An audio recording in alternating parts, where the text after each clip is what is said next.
Viewer discretion is advised. Take your time, guys. Just tell them to go slow. Won't be your fault. Foreman, we don't even know what kind of contagion we're dealing with. Which is why we need to chop into the guy's head. It's dangerous. Not to you, Foreman. Halo, assalamualaikum warahmatullahi wabarakatuh.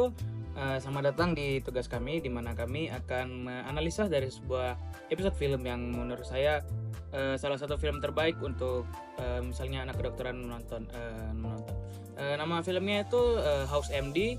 Dia menceritakan tentang sebuah dokter yang sangat pintar dan dilema-dilemanya dan bagaimana dia akan melakukan apapun agar setiap pasiennya tersembuhi, walaupun dengan cara yang tidak etik. Jadi kali ini episode ini menarik. Jadi saya akan membahas episode terutama episode 21 dari season 2 dari House MD.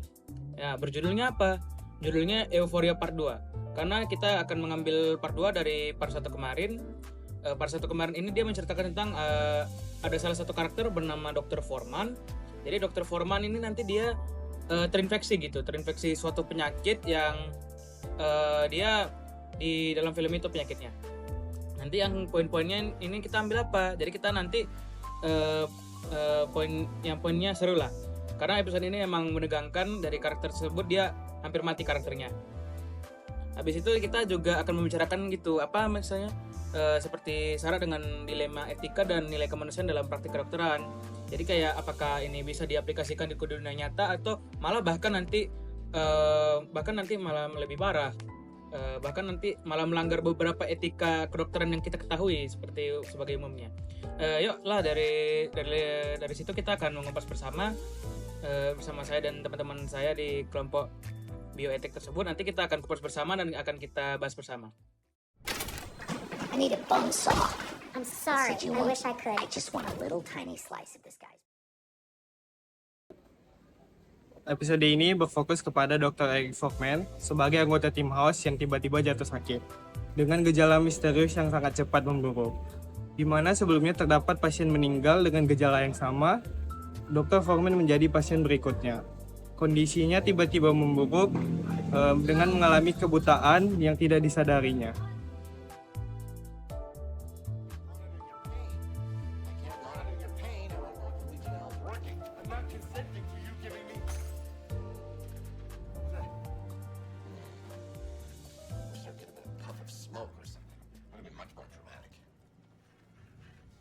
Slippers on.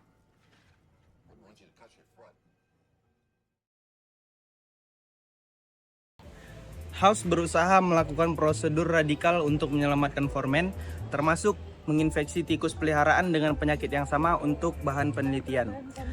Namun, ini menimbulkan konflik dengan Dr. Cady yang menolak melanggar CDC demi menggunakan manusia lain sebagai penelitian. Sementara itu, Cameron mendapatkan kuasa atas Foreman dan ini memicu ketegangan dalam tim.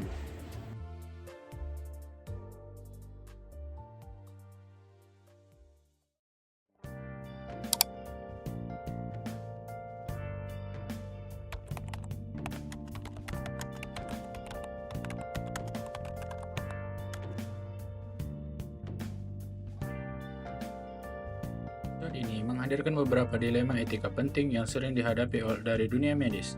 Autonomi kemandirian pasien. Foreman dalam kondisi kritis dan tidak sadar sehingga tidak bisa memberikan persetujuan tindakan medis.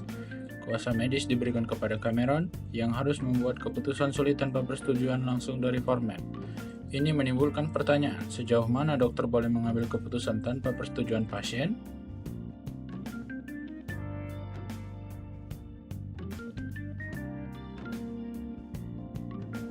House melakukan prosedur radikal dan menginfeksi tikus untuk mencari solusi.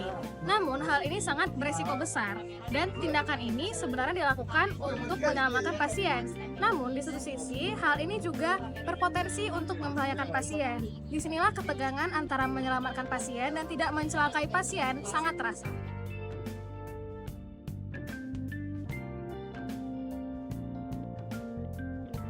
Cady menolak melanggar protokol demi menggunakan tubuh pasien lain sebagai bahan penelitian, menegaskan bahwa keadilan dan aturan dalam praktik kedokteran. Ini memperlihatkan bagaimana protokol dibuat untuk melindungi pasien dan masyarakat luas, walaupun terkadang menghambat tindakan cepat.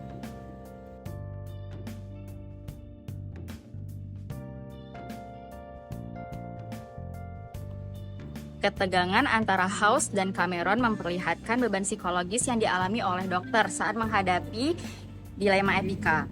Cameron diberikan kuasa medik merasa terbebani, sedangkan House yang ingin bertindak cepat harus menghadapi batasan aturan.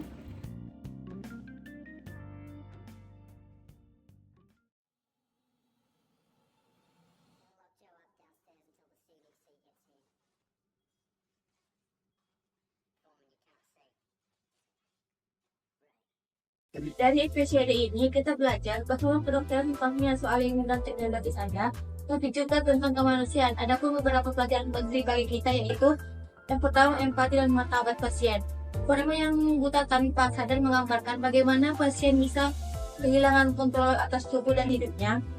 Dokter juga harus menjaga martabat pasien, bukan hanya berfokus pada penyakitnya saja.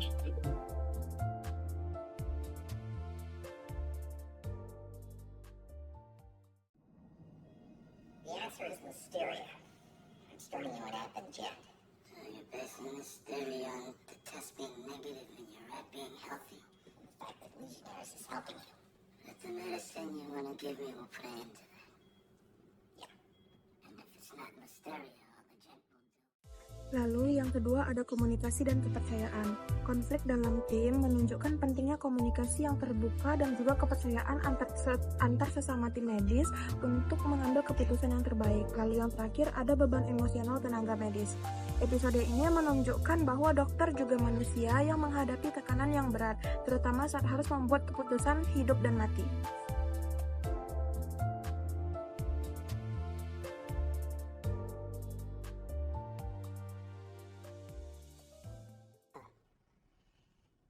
Yes, primary immune meningoencephalitis.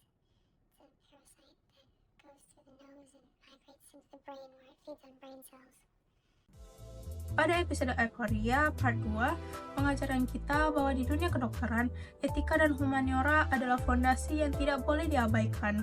Keputusan medis harus selalu mempertimbangkan hak pasien, risiko, manfaat tindakan, serta keadilan dan aturan yang berlaku. Selain itu, penting bagi tenaga kesehatan untuk saling mendukung secara emosional agar bisa menghadapi dilema sulit dengan bijak.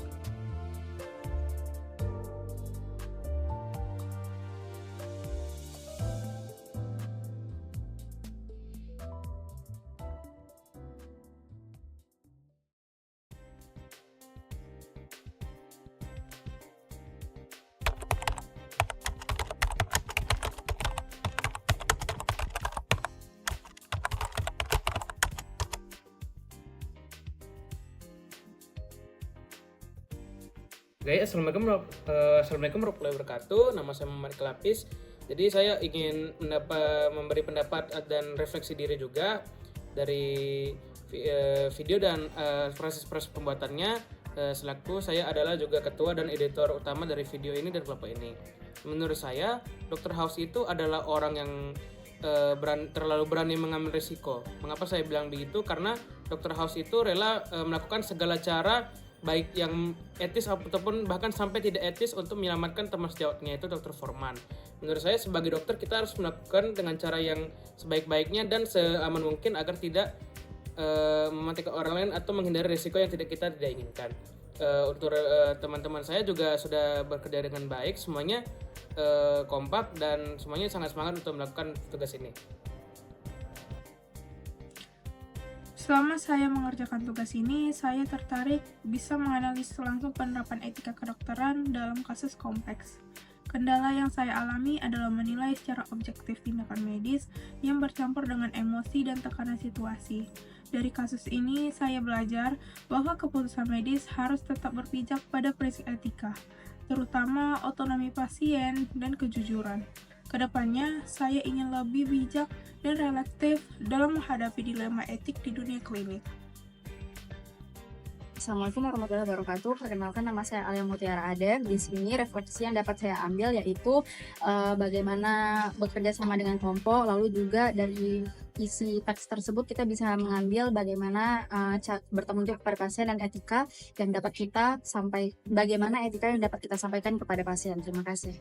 Assalamualaikum warahmatullahi wabarakatuh. Perkenalkan, nama saya Mazena Dira Putri, NPM 2308260080. Dari analisis episode House yang sudah dilakukan, menurut saya refleksi yang bisa diambil adalah dalam dunia kedokteran bukan hanya kemampuan medis saja yang diperlukan, akan tetapi juga harus tetap mempertimbangkan dari nilai-nilai kemanusiaan dan juga dalam menghormati hak-hak pasien. Hal ini juga merupakan aspek yang sangat penting untuk kita pertimbangkan. Kemudian juga dalam mengambil suatu keputusan pastinya harus merupakan pilihan yang terbaik bagi pasien dan juga harus bertanggung jawab dan profesional atas keputusan tersebut. Kemudian juga dalam pengerjaan tugas, saya belajar pentingnya kerjasama antara anggota tim dalam menyelesaikan suatu proyek tertentu. Sekian, terima kasih.